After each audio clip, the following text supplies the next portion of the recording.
К другим темам. Многофункциональный центр предоставления государственных и муниципальных услуг под названием «Мои документы» открылся в поселке Махсагалох Хангаласского района. Все подробности у нашего корреспондента Виолетты Засимовой. Открытие офиса «Мои документы» в Махсагалохе ждали долго. Переговоры о сотрудничестве велись еще с 2012 года.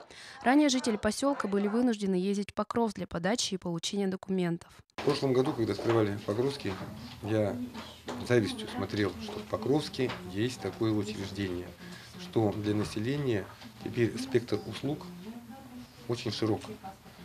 То есть люди не только могут обратиться непосредственно в администрацию, но и люди могут обратиться в одно окно, где на их заявление будет работать полностью и исполнительные органы власти, и государственные, и затем через некоторый промежуток времени, отведенный регламентом, придет и получит нужный документ, нужный результат.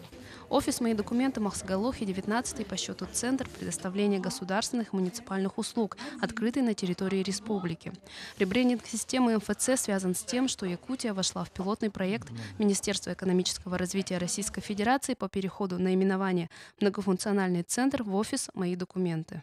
Поменялся не только цвет стен и наименование, но, конечно, идет переход на качественно новый уровень предоставления услуг. То есть сейчас активно внедряются комплексы предоставления услуг, в том числе на базе нашего центра. У нас в настоящий момент предоставляется 7 комплексов услуг.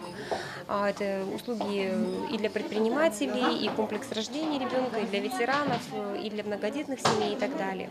Офис «Мои документы» в Махсагалохе на данный момент предоставляет 32 услуги в 5 различных сферах, таких как земельно-имущественные отношения, социальная сфера, предпринимательство, определение гражданско-правового статуса и охотхозяйственные отношения.